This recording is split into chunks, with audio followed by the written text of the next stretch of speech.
I call the member for Kooyong. I rise to speak on the Clean Energy Finance Corporation Bill 2012 and related bills, the Clean Energy Legislation Amendment Bill 2012, the Clean Energy Customs Tariff Amendment Bill 2012 and the Clean Energy Excise Tariff Legislation Amendment Bill 2012.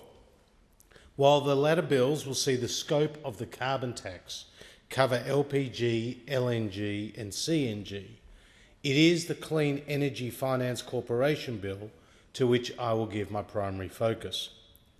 This $10 billion new initiative, colloquially known as the Brown Bank, given its genesis with Bob Brown and the Greens, is fervently opposed by the Coalition, as it is an indulgent, expensive, misguided, big government idea.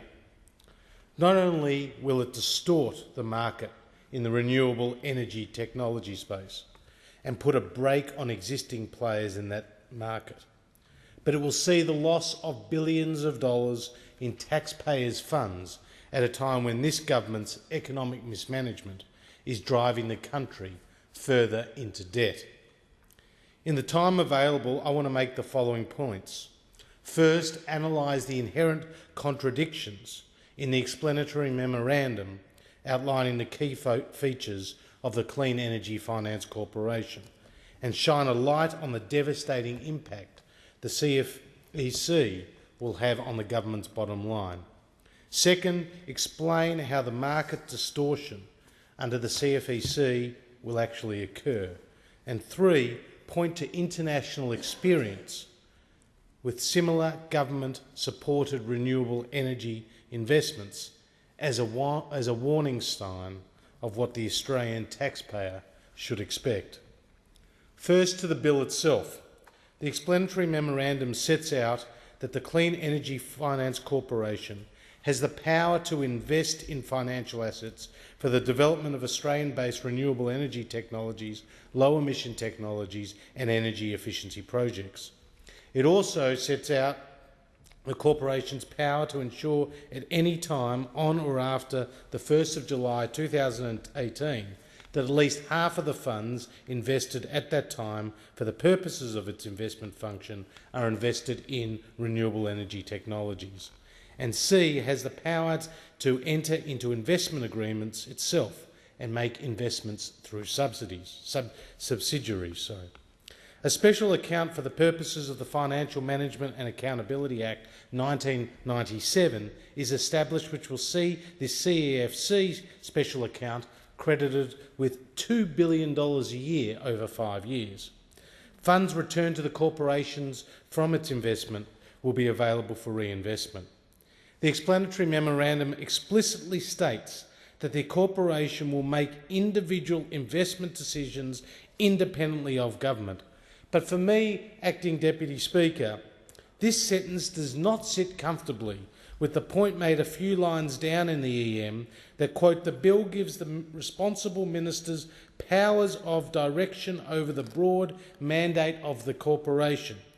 And it then goes on to say the investment mandate may include, but not be limited to, directions on matters of risk and return, eligibility criteria of investments in renewable energy technologies, low-emission technologies and energy efficiency projects, allocation of investment, limits on concessional investments, types of financial instruments in which the corporation may invest, and broad operational matters. Mr. Acting Deputy Speaker, this must seem to any independent observer an incredibly broad mandate which is at the discretion of ministers. The potential here for political decision-making is real and disconcerting. The explanatory memorandum goes on to say that in applying its mandate, it is expected that the corporation will apply a commercial filter when making its investment decisions, focusing on projects and technologies at the latter stages of development.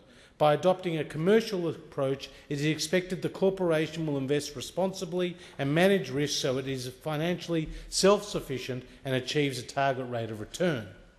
But again, there is a contradiction. This commitment to applying a commercial filter does not sit comfortably with the government's explicit intention behind setting up the CEFC, as announced by the Treasurer and the Minister for Climate Change in a press release on the 12th of October 2011, and I quote, "The objective is to overcome capital market barriers that hinder the financing, commercialisation and deployment of renewable energy, energy efficiency and low emissions technologies."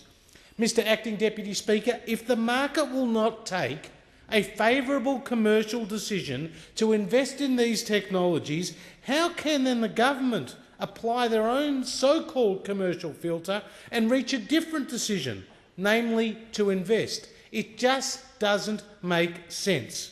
You are either a commercial entity competing in the private sector, or you are a publicly funded entity with non-commercial goals. You cannot be both. Also in the explanatory memorandum, the government goes on to say the corporation is intended to be self-sustaining once mature.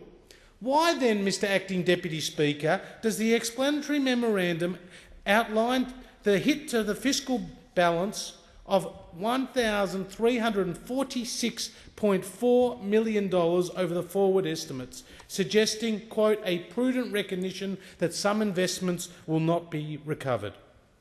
This includes operation costs of the CEFC as appropriated, loss provisions on loans from the CEFC to renewable energy projects, and the concessional component of loans to renewable energy projects. If this corporation is to be so-called self-sustaining, why is it projected to lose so much money? I put it to this House that $1.3 billion in costs may end up being the tip of the iceberg when the losses of this corporation are extended over the life of its running. This will extend to many billions of dollars, falling on the taxpayers' shoulders. This is because even these numbers of $1.346 billion are predicated on the CEFC having a very high success rate with its strategy of picking winners. In testimony before the House of Representatives Standing Committee on Economics on the 28th of May this year, senior bureaucrats from the Department of Finance and Regulation said they are predicting that only 7.5% of investments each year are not recovered. When my colleague, the member for Moncrieff, Steve Ciobo, put to them that a 92.5% success rate was extraordinarily high and a 7.5% default rate extraordinarily low, they said it was, quote, their best guess. Now, we have to remember, we are talking about billions and billions of dollars. And this will be spent on this new slush fund, and we deserve much more than the bureaucrats' best guess. In fact, the Australian people deserve a lot more scrutiny of these bills than they have been allowed, particularly the 150 minutes which was given to the Economics Committee to debate this new body. When talking about the transparency and the scrutiny of the CEFC, it's important to note that the government has hidden the corporation from its budget bottom line. Just like the NBN, which was so-called off-budget, $50 billion, this $10 billion Clean Energy Finance Corporation is also off the balance sheet because they're treating it as an equity investment in the forlorn hope that the government is going to get a commercial return. Well, I will tell you, they won't get these commercial returns. The second point I want to make is about the distortions that this Clean Energy Finance Corporation will have on the renewable energy market. Both the government and the opposition are united in their support for a 20% renewable energy target. Now, this target has and will continue to drive investments in the renewable energy sector. But by setting up this $10 billion fund to pick winners and to assist technologies that the commercial markets will not support, then they are basically saying to other players that are in this market who are existing under the funding constraints that we currently have in this market, that you will be disadvantaged. And it's these existing players that are going to be the real losers from the CEFC body. What is more, the $10 billion will not produce additional renewable energy other than what this 20% existing commitment is going to. So you're going to have a $10 billion spent by this government in picking winners with no net environmental gain. Mr. Acting Deputy Speaker, third, I wanted to mention the overseas and domestic experience, with governments stepping up to fund and finance renewable energy technologies. In the United States, there was the failure of the $700 million Solyndra project, the collapse of Beacon Power after the US Department of Energy gave them a loan guarantee, and the unravelling of Solar Trust of America after receiving a $2.1 billion line of credit from the US government. In Queensland, the Zero Gen project collapsed, which received $100 million of co-investment from the BD government, and the $700 million Solar Flagships program, which has failed under this federal Labor government. You see, Mr. Acting Deputy Speaker, this is the government that gave us the Greens loan program. This is the government that gave us the failed Green Start program. This is the government that came up with the wonderful idea of cash for clunkers and a citizens' assembly. And the daddy of them all, more than $2 billion wasted on pink bats, and then another $500 million spent on trying to clean up 70,000 roofs. You tell me if you believe that this government, with their record, should be trusted with $10 billion of hard-earned taxpayers' money in picking winners. What about the roads that need to be built? What about the new ports to get our exports off to their markets? What about the hospitals? What about the schools? Instead of this $10 billion Clean Energy Finance Corporation, which is about picking winners and it's about a political deal. And finally, Mr. Acting Deputy Speaker, in order to understand the context of this announcement, you have to understand why it was agreed to in the first place. You have to look back to the formation of the 43rd Parliament, because the Prime Minister did not win an outright majority in her own right. In fact, we, the coalition, were the ones who deserved to form government. So what this Clean Energy Finance Corporation is a product of is the backroom deal between the Greens and Labor in order to win the Greens vote in this House and in the Senate. That is behind the Prime Minister's backflip on no carbon tax under a government I lead, and that is behind the government's decision to provide this $10 billion for this Clean Energy Finance Corporation. In conclusion, Mr. Acting Deputy Speaker, this is an experiment, a $10 billion experiment which Australia cannot afford to take.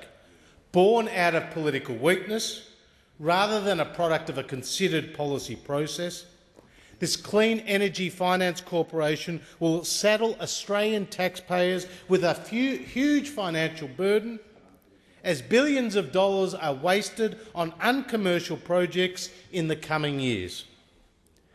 International experience shows that governments are not designed to pick winners, particularly in the renewable energy space. What is more, Mr. Acting Deputy Speaker, with this bill currently before the House, there is scope for unwarranted ministerial direction in pursuit of political, not commercial goals. There's the potential to distort the existing renewable energy market to the disadvantage of those players operating under the current constraints. And there is the inherent failure of this initiative to increase the production of renewable energy over and above the already bipartisan commitment to 20%.